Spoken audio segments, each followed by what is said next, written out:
Jumpa lagi sobat, melanjutkan kisah Jejak di Balik Kabut karya Esa Mintarja untuk Anda semuanya. Selamat menikmati, salam sejahtera dan bahagia untuk Anda sekeluarga. Salam budaya. Pada episode sebelumnya dikisahkan, hati Paksi terguncang hebat karena ia telah mengetahui jati dirinya bahwa Tumenggung Sarpobiwodo bukanlah ayah kandungnya. Ibunya yang menceritakan kejadian yang sebenarnya itu pun merasa sedih tak terkira dan menangis.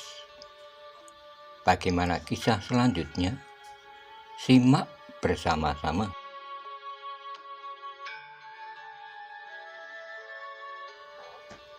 Inilah ibumu, Paksi.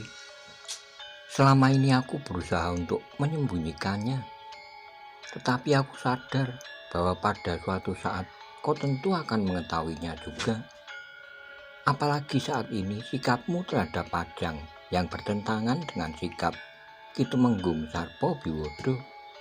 Sehingga kau dan Ki Tumenggung tidak akan dapat hidup bersama-sama lagi dalam satu keutuhan keluarga.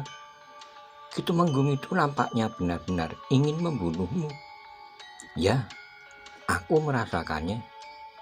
Bahkan sejak belum pecah persoalan Haryowisoko, ayah memang telah mengusirku dengan tugas yang tidak masuk akal itu. Ayahmu merasa cemas bahwa pada suatu saat kau akan menuntut hakmu. Rumah ini dan segala isinya adalah milik kakekmu. Aku tidak pernah berpikir tentang warisan. Aku percaya, tetapi Ki Tumenggung tidak mempercayaimu. Bahkan kau menjadi duri di dalam dagingnya. Karena itu, kau harus diungkit dan disingkirkan jauh-jauh. Jika saja aku tahu. Paksi, suara ibunya meninggi. Aku minta maaf padamu. Selama ini aku berusaha mengelabuimu. Seolah-olah aku adalah seorang ibu yang baik. Tetapi sekarang kau melihat kenyataanku. Aku memang bukan seorang bidadari yang hatinya selembut dan seputih kapas. Cukup, Ibu. Paksi pun bangkit berdiri, wajahnya menjadi tegang. Dipandanginya wajah ibunya dengan tajamnya, dengan suara yang memberat. Paksi pun bertanya, siapakah laki-laki itu? Isak ibunya menjadi semakin menyesakkan dada. Namun ia menggeleng sambil berkata, aku tidak dapat mengatakannya, Paksi. Laki-laki itu tidak ada lagi di Pajang. Di mana? Aku tidak tahu. Paksi menggeram, namun tiba-tiba saja tubuhnya menjadi sangat lemah. Paksi pun kemudian terduduk diamben. Tubuhnya bagaikan tidak bertulang lagi. Paksi, desis ibu Paksi itu sambil mengusap kedua pipi anaknya. Aku tidak apa-apa, Ibu, tapi kenyataan ini terasa sangat pahit bagiku. Aku mengerti, Paksi. Maafkan ibumu. Aku telah menyembunyikan dosa ini hampir selama 20 tahun. Paksi tidak menjawab. Selama ini aku selalu berpura-pura bersih di hadapanmu. Aku bersikap seakan-akan seorang ibu yang baik, yang lembut dan tidak bersalah. Aku menjadi seolah-olah ibu yang arif, yang mencintai dan mengabdikan hidupnya bagi keluarganya. Tapi kau sekarang mengetahui, Paksi, bahwa semua itu adalah pura-pura belaka. Tidak ada yang bersih, tidak ada yang tidak bernoda, tidak ada pula yang arif.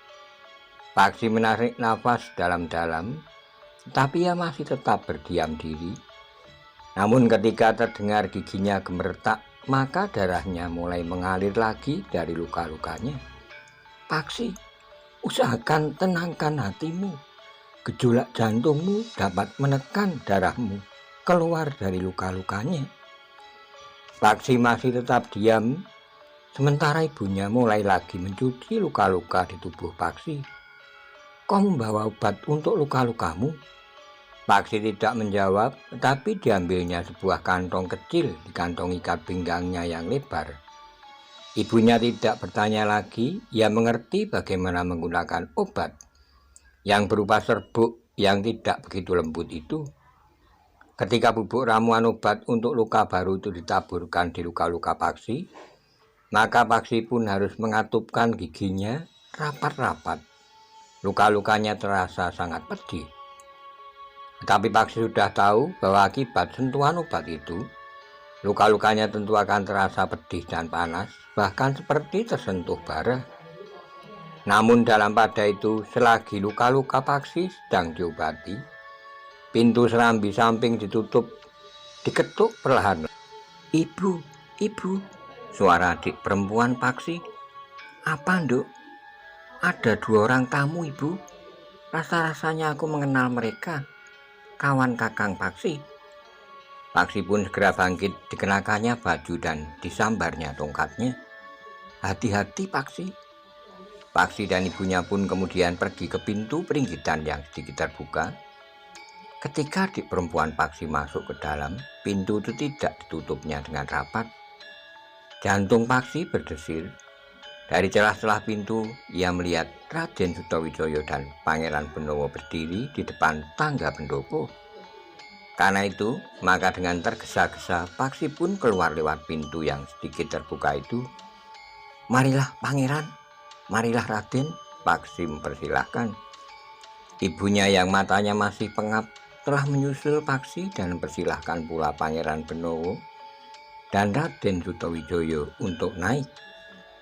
Raden Sutawijaya dan Pangeran Benowo terkejut melihat keadaan Paksi.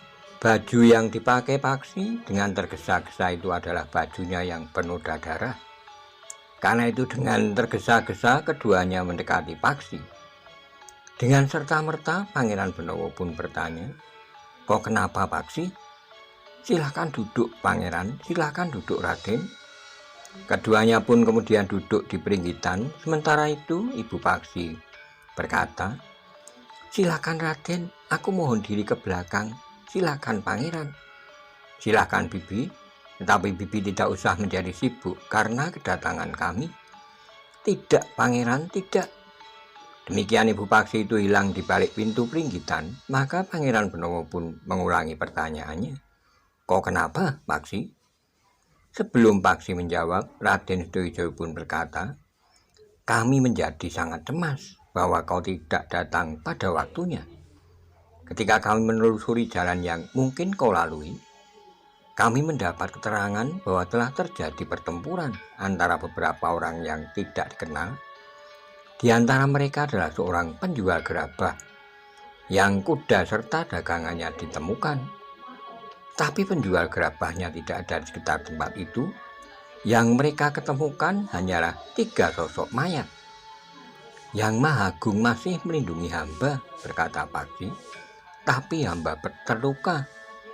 "Kokah yang membunuh ketiga orang itu?" bertanya Pangeran Benowo. Paksi menundukkan kepalanya, katanya, "Hamba tidak mempunyai pilihan lain." "Kau memang tidak mempunyai pilihan lain, Paksi. Nampaknya kau terluka cukup parah," berkata Raden Sutawijaya. "Itulah sebabnya aku tidak kembali ke tempat yang kita tentukan.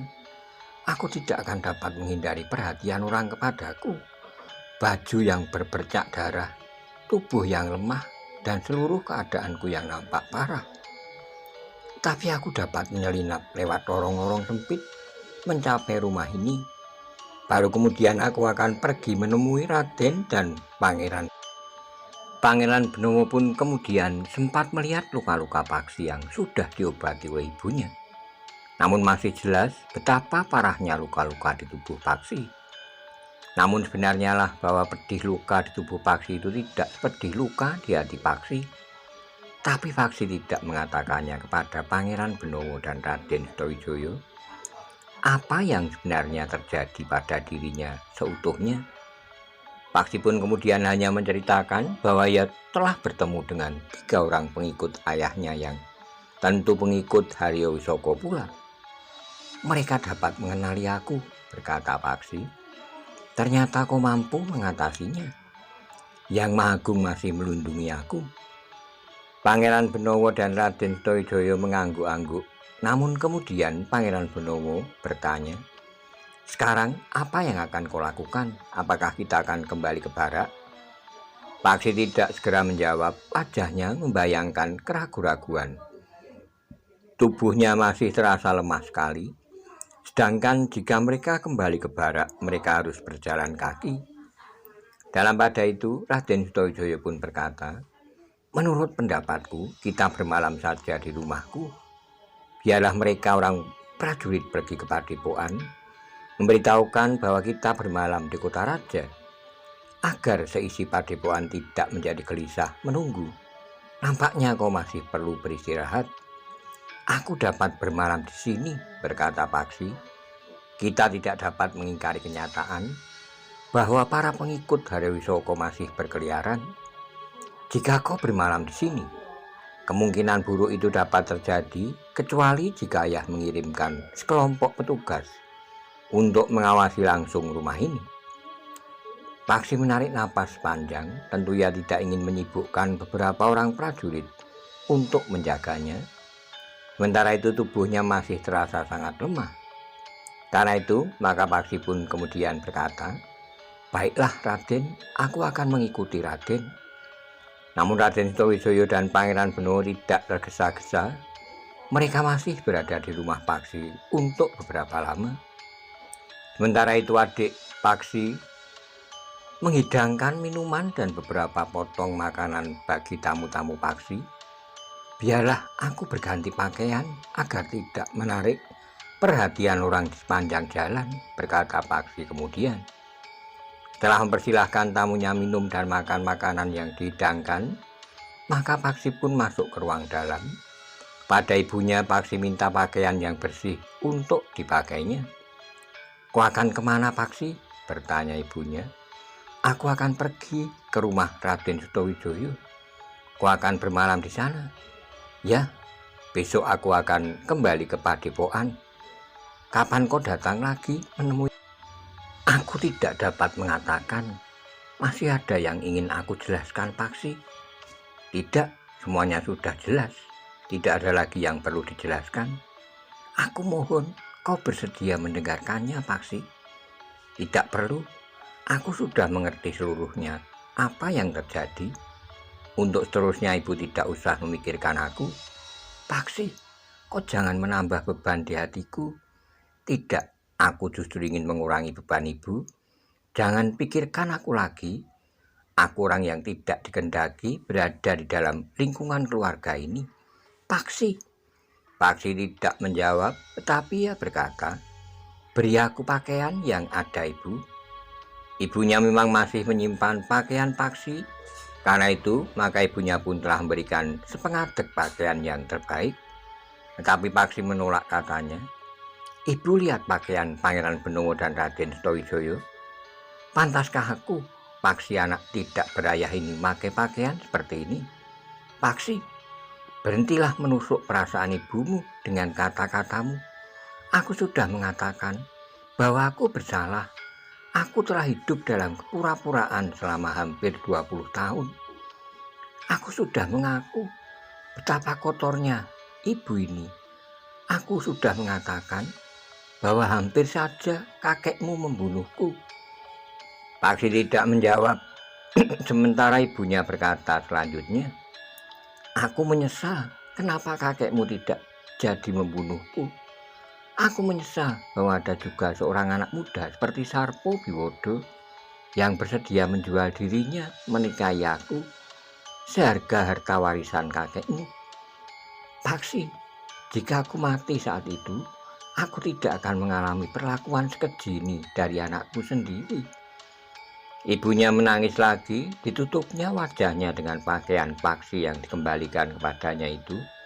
Diusapnya matanya yang basah dan diciumnya pakaian Paksi sambil berkata di sela-sela isaknya, "Paksi, sekarang aku tidak berhak lagi menciummu, Ger. Tapi aku akan menerima kenyataan ini. Betapapun pahitnya dosa yang sudah aku jalani, memang harus mendapat hukuman. Jantung Paksi pun bergetar. Tiba-tiba saja ia berjongkok di depan ibunya sambil memeluk kakinya. "Maafkan aku, Ibu." "Paksi, Paksi." Didekapnya kepala anaknya sementara tangisnya menjadi semakin keras. Adik perempuan Paksi bukan lagi kanak-kanak. Ia sudah menjadi remaja sehingga anak itu sudah dapat menangkap getar kepahitan hidup ibu dan kakaknya. Meskipun ia tidak tahu sebab yang sebenarnya, namun ia ikut mengusap air matanya ketika ia melihat ibunya memeluk kepala kakaknya. Beberapa saat kemudian Paksi pun bangkit berdiri sambil berdesis, "Ibu, aku minta pakaian yang sesuai dengan pakaian Raden Sutawijaya dan Pangeran Benowo." Ibunya mengangguk. Ketika ibunya masuk ke dalam biliknya, maka adik perempuan Paksi pun mendekatinya. Tetapi ia tidak bertanya apa yang sebenarnya terjadi, karena ia tahu bahwa Paksi tentu tidak akan mengatakan. Paksi mengusap rambut adiknya yang lembut hitam legam. Katanya dengan nada lembut, "Jaga ibu baik-baik." Adik perempuannya mengangguk kecil, namun ia pun bertanya, "Apakah sekarang Kakang akan pergi?" "Aku akan ikut Raden Sutawijaya dan Pangeran Benowo." "Bukankah Kakang akan sering pulang?" Tentu Kakang akan sering pulang." Sejenak kemudian maka Paksi pun telah berganti pakaian. Kepada ibunya, Paksi berpesan agar pakaiannya yang bernoda darah itu dibuang saja. "Biarlah Karso menguburnya di kebun belakang," jawab ibunya. Sejenak kemudian maka Paksi telah minta diri, demikian pula Raden Sutawijaya dan Pangeran Benowo. "Dalam kesempatan pertama, aku akan datang lagi, Ibu," berkata Paksi kepada ibunya. Kemudian kepada adik perempuannya Paksi berpesan, "Jangan nakal, bantu ibu ya." Adik perempuannya pun mengangguk. Ibu dan adik perempuan Paksi itu melepas Paksi, Raden Sutawijaya dan Pangeran Benowo di regol halaman rumahnya. Meskipun luka-lukanya sudah mampat, namun Paksi masih kelihatan letih. Kadang-kadang ia masih bertumpu pada tongkatnya. "Kau masih lemah, Paksi?" berkata Pangeran Benowo. Paksi mengangguk, namun jawabnya, "Tetapi setelah minum dan makan, keadaan hamba sudah menjadi semakin baik." "Kita tidak tergesa-gesa," sahut Raden Sutawijaya. "Kita akan singgah untuk melihat apakah kuda-kuda beban kita masih ada." "Tetapi kuda-kuda beban yang bermuatan gerabah akan dapat menarik perhatian, Raden," berkata Paksi. "Mungkin para pengikut Haryawisoko, tetapi mungkin para prajurit yang datang ke tempat pertempuran." Raden Sutawijaya mengangguk-angguk, katanya, "Kau benar, Paksi. Jadi apakah sebaiknya kita tinggalkan saja kuda itu di sana?" "Ya, Raden, menurut pendapatku, kita tinggalkan saja kuda-kuda beban itu." "Aku sependapat," sahut Pangeran Benowo. "Tetapi tidak ada salahnya jika kita lewat dan melihat apakah kuda-kuda beban itu masih di sana." Ketiganya pun kemudian berjalan melewati tempat mereka bertiga sepakat untuk bertemu. Di tempat itu Raden Sutawijaya dan Pangeran Benowo menunggu Paksi. Tetapi Paksi tidak kunjung datang karena Paksi langsung pulang ke rumahnya. Namun Paksi tidak mengatakan kepada Pangeran Benowo dan Raden Sutawijaya dorongan apakah yang memaksanya langsung pulang menemui ibunya. Pangeran Benowo dan Raden Sutawijaya menduga bahwa Paksi pulang untuk segera mengobati luka-lukanya yang parah serta mencari pakaian yang lain yang tidak koyak dan bernoda darah. Namun langkah mereka tertahan ketika mereka mendekati tempat Raden Sutawijaya dan Pangeran Benowo meninggalkan kuda-kuda beban mereka. "Ada sekelompok prajurit," desis Raden Sutawijaya. Pangeran Benowo pun menyahut, "Kita melihat dari tempat ini apa yang dilakukan oleh para prajurit itu."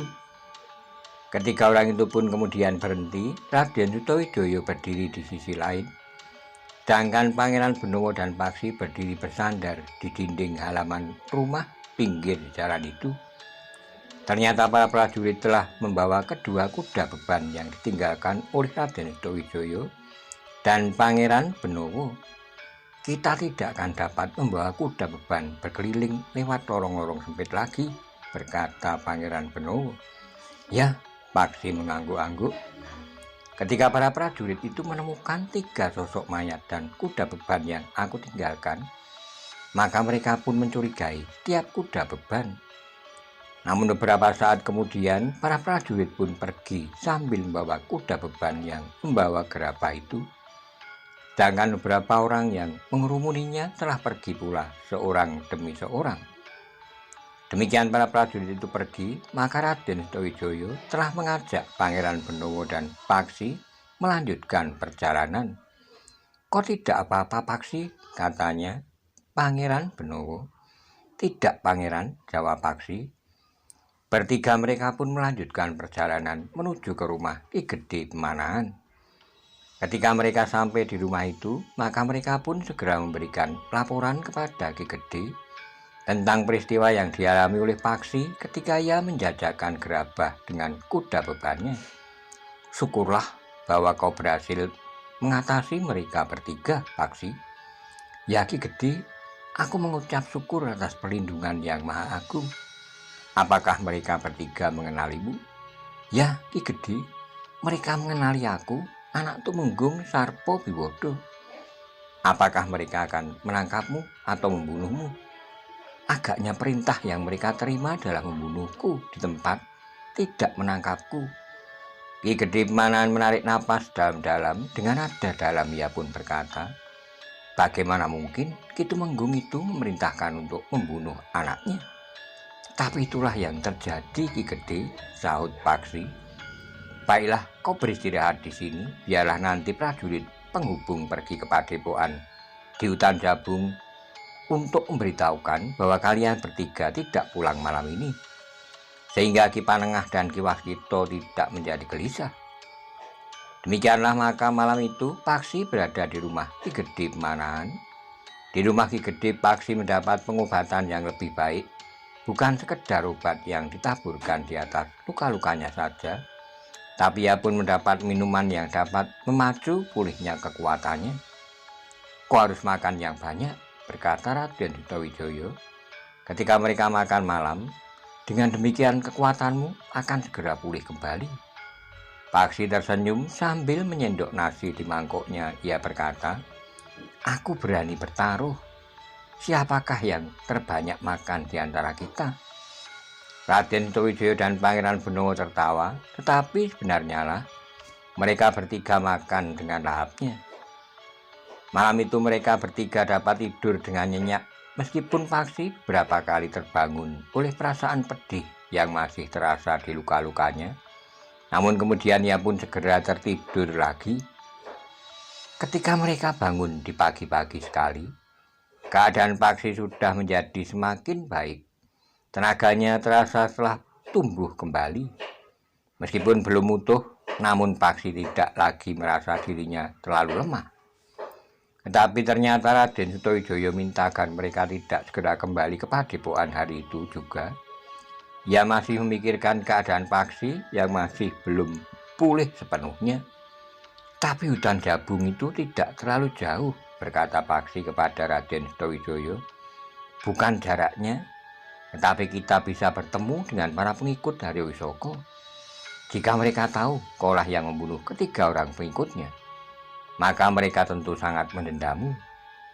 Paksi menarik napas dalam-dalam, namun ia masih sempat berkata, jika saja aku dapat menangkap mereka hidup-hidup, atau salah satu dari mereka. Jangan kau sesali, berkata Pangeran Benowo. Sulit bagimu untuk melakukannya. Jika sedikit saja kau salah hitung, maka kaulah yang akan menjadi korban. Paksi tidak menjawab, tetapi ia tidak memaksa untuk kembali. Hari itu Paksi benar-benar beristirahat bersama Raden Sutawijaya dan Pangeran Benowo. Pangeran Benowo bahkan tidak pergi ke istana, ia tetap saja berada di rumah Ki Gede Pemanahan. Selain beristirahat dengan baik, Paksi pun mendapat obat yang ternyata dapat bekerja dengan sangat baik bagi tubuhnya. Kekuatannya tumbuh semakin pesat sehingga rasa-rasanya telah pulih kembali. Setiap kali Paksi makan bersama Raden Sutawijaya dan Pangeran Benowo, maka mereka selalu mendorong Paksi untuk makan sebanyak-banyaknya. Baru pada hari berikutnya mereka pun minta diri untuk kembali ke hutan Jabung. Ketika mereka minta diri kepada Ki Gede Pemanahan, maka Ki Gede pun bertanya, "Kalian tidak membawa kuda?" "Tidak, Ayah. Kami kemarin lusa membawa kuda beban yang agaknya telah diambil oleh sekelompok prajurit." Ki Gede tersenyum. Ia pun kemudian bertanya kepada Raden Sutawijaya, "Apakah kalian akan membawa kuda?" "Tidak, Ayah." Raden Sutawijaya menggeleng. "Kami akan berjalan kaki saja. Bukankah hutan Jabung tidak terlalu jauh? Bahkan mungkin kami dapat melihat sesuatu yang berarti di sepanjang perjalanan kami." "Berhati-hatilah, mungkin kalian menjumpai sesuatu yang berarti. Tetapi mungkin pula kalian menjumpai orang-orang yang sedang menendam itu." "Baik, Ayah," jawab Raden Sutawijaya. "Bagaimana keadaanmu, Paksi?" bertanya Ki Gede. "Keadaanku sudah berangsur baik, Ki Gede," jawab Paksi. "Apakah tenagamu sudah pulih kembali?"